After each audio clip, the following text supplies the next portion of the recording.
warahmatullahi wabarakatuh. Saya Lia Rahmawati dengan NIM C0D02034 dari program studi perpajakan kelas G. Kali ini saya akan menjelaskan materi PowerPoint tentang tax planning dan pengendalian atas penghasilan usaha dan penghasilan lainnya. Yang pertama itu ada tax planning, pengelompokan jenis penghasilan untuk menghitung angsuran PPh pasal 25. Yang pertama itu angsuran PPh berjalan. Dalam angsuran PPh tahun berjalan itu terdapat dua sistem. Yang pertama self assessment system dan sistem pembayaran pajak. Yang kedua angsuran PPh pasal 25. Berdasarkan PMK 255/PMK 03/2008 tanggal 31 Desember 2008 tentang perhitungan besarnya angsuran pajak penghasilan dalam tahun pajak berjalan yang harus dibayar sendiri oleh wajib pajak baru, bank, sewa guna usaha dengan hak opsi, badan usaha milik negara, badan usaha milik daerah, wajib pajak bursa dan wajib pajak lainnya yang berdasarkan ketentuan diharuskan membuat laporan keuangan berkala termasuk wajib pajak orang pribadi pengusaha tertentu.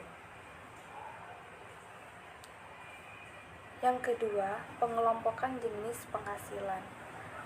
Penghasilan berdasarkan sumbernya itu ada 4. Yang pertama, penghasilan dari pekerjaan dalam hubungan kerja dan pekerjaan bebas seperti gaji, honorarium, penghasilan dari praktek dokter, notaris, aktuaris, akuntan, pengacara, dan lainnya. Yang kedua, penghasilan dari usaha dan kegiatan. Yang ketiga, penghasilan dari modal yang berupa harta bergerak maupun harta tidak bergerak seperti bunga, dividen, royalti, sewa, keuntungan penjualan harta atau harta yang tidak dipergunakan untuk sewa, usaha, dan lainnya. Yang keempat, penghasilan lain-lain adalah seperti hadiah, pembebasan utang, keuntungan selisih kurs, selisih lebih karena penilaian kembali aktiva tetap, dan lainnya. Yang ketiga, foreign exchange revenue. Keuntungan selisih kurs dapat disebabkan oleh fluktuasi kurs mata uang asing atau karena adanya kebijaksanaan pemerintahan di bidang moneter. Contohnya itu seperti transaksi yang dapat menimbulkan selisih kurs itu seperti piutang dagang yang ditagih dalam mata uang asing, kas atau bank dalam USD, deposito dalam USD, pembayaran di muka dalam USD, peminjaman dalam mata uang asing. Yang keempat itu rekonsiliasi peredaran usaha dan penghasilan lainnya dengan DPP PPN keluaran dan DPP PPh yang dipotong atau dipungut.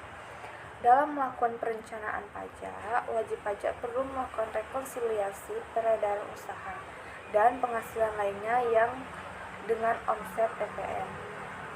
Penyusunan rekonsiliasi secara rutin itu akan memudahkan wajib pajak menemukan akar permasalahan dari rekonsiliasi dan solusi untuk memutuskan permasalahan tersebut.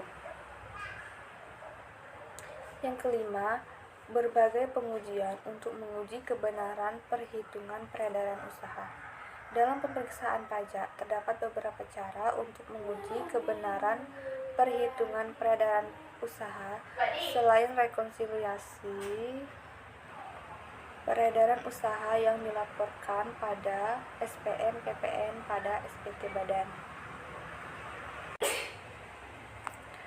Yang pertama, pengujian dokumen pemeriksaan melakukan pengecekan dokumen secara sampling untuk mengetahui dan mengecek kebenaran nilai uang dan barang. Yang kedua, uji arus uang dokumen. Uji arus uang dilakukan dengan melakukan rekonsiliasi antara penerimaan pada bank atau kas dengan penjualan atau peredaran usaha wajib pajak. Yang ketiga, uji arus piutang. Uji arus piutang dilakukan jika sebagian besar penjualan atau peredaran usaha berbasis kredit. Yang keempat, uji arus barang.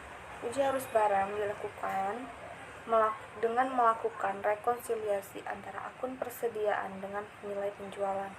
Selain melakukan rekonsiliasi, wajib pajak juga perlu melaporkan dokumen terkait seperti kartu gedung, timesheet, invoice, delivery order, purchase order, dan lainnya. Yang keenam, pengendalian atas bea keluar atau ekspor atas penjualan ekspor yang terutang bea keluar. Yang pertama itu bea keluar. Berdasarkan PMK nomor 67 garing PMK 011 garing 2010, JUPMK nomor 128 garing PMK 001 garing 2011, yang dimaksud dengan bea keluar adalah pungutan negara berdasarkan Undang-Undang Kepabeanan yang dikenakan terhadap barang ekspor. Perhitungan bea keluar. Dalam hal tarif bea keluar ditetapkan berdasarkan persentase dari harga ekspor. Bea keluar dihitung berdasarkan rumus sebagai berikut, yaitu tarif bea keluar dikali jumlah satuan barang dikali harga ekspor per satuan barang dikali nilai tukar mata uang. Yang kedua, dalam hal tarif bea keluar ditetapkan secara spesifik.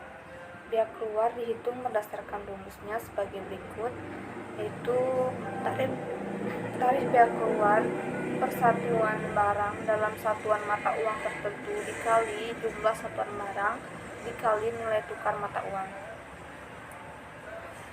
Yang kedua, hal-hal yang harus diperhatikan oleh wajib pajak terkait dengan bea keluar. Yang pertama, memastikan jenis barang yang diekspor apakah dikenakan bea keluar atau tidak. Yang kedua, memastikan tarif bea keluar yang relevan untuk jenis barang yang diekspor.